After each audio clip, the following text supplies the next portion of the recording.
За манайхын ер нь ингээд гинтийн хоол янз бүрийн одоо мэдэхгүй газар хоол унд идэж уудаг. Тэрнээсээ болоод хямардаг, хөдөө гадаа явдаг, даарж хүрдэг, бас ходоод нь хямардаг. Хүүхдийн ходоод ч бас хямрах нь бас их байдаг те.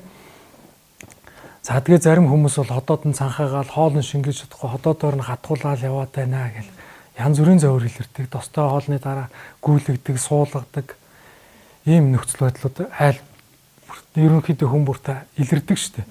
За тэрэнд бол тэр үед бол энэ жамц дөрөв гэж бас та маш их тустай сайн юм аа гэж. За тэгэхээр энэ жамц дөрөв бол ерөнхийдөө бадганаар ходоод нь хэлж доройтсон ийм үед. Бадган гэдэг нь болохоор ерөнхийдөө хүний биед хоол унд шингэхгүй хоол унд орж ирлээ. Ходоодны галын ичээр сайн гүйц шингэж чадсангүй. Ходоод нь хямраад ирлээ. Тэ? Шингээлт ер нь муудаад эхэллээ. Ходоодны өвчлөл гараад ирлээ. Энэ үед энэ жамц дөрөв гэж тангуух юм бол сайн шингээлт. Ходоодны шингээлтийг сайжруулад хоолны шингэхгүй байгааг сайн шингээдэг. Ходоодны зовруудыг сайн дардаг. Маш тустай там баг. За би ч гэсэн хөдөө гадаа явахдаа энэ жамц дөрөвт бас их явдаг. Аль хөдөө гадаа явбал энд мэдэхгүй газар хоол идэх шүү дээ. Тэгээд энэ дээрээсээ болоод хай хямардаг. Жамц дөрвөөс нэг тунг буслгаал уучвал тэгээд сайхан болчдөг. Энэ бол маш тустай там баг.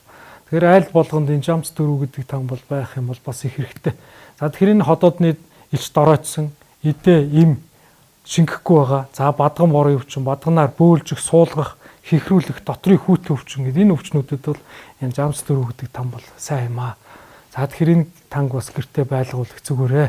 За тэгээд ходоодны өвчлөл гараад ирэх юм бол ерөнхийдөө танд өвчлөл байгаа бол нэг тунг өглөөдөө юм уу, өдөр юм уу, өдөртөө нэг л удаа нэг тунгаар буслаж явах юм бол танд их тохиромжтой гэсэн үг. За тэгэхээр тэрнээс цаашаа олон хоногор үргэлжилсэн ч юм уу жамц дөрөв танд тарагдахгүй байгаа юм яах юм бол та амжилттай үзүүлэх хэрэгтэй байна шүү дээ. За энэ бол нэг яаралтай тусламжийн үедэл байж бол хэрэгтэй юм тан.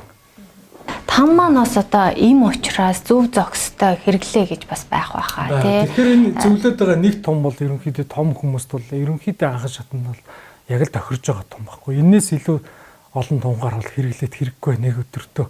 Тэгэхээр ойлгохоор нэг жамц дөрвөөс нэг тунг устгаад уучих юм бол яг танд өдөртөө болдог тохирчноо л гэсэн үг байхгүй.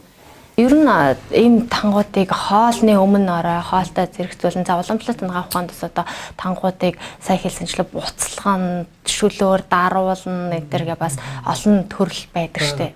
Энэ тангийн хувьд. За энэ тангийн хувьд бол ерөнхийдөө тэр хоол чинь шингэхгүй штэ тий. Хоол идчихлээ дараад нь шингэхгүй бөөлжүүлээд энэ хэрүүлээд байна. Шингэхгүй ингээ ходоод хүнд ороод байна. Яг тэр үедээ л хоолныхоо дараа тэр идсэн хоол хямраад байгаад яг тэр үедээ л буцалгаад уучих хэрэгтэй байна ш. Нэг тонгол аяны тал усанд буслгаал уучих хэрэгтэй. Тэгэл болоо. Тэгээ сайхан хоол чинь шингээд ирнэ. За энэ дээр дарагдахгүй бол та эмчт төцөлгөл хэрэгтэй.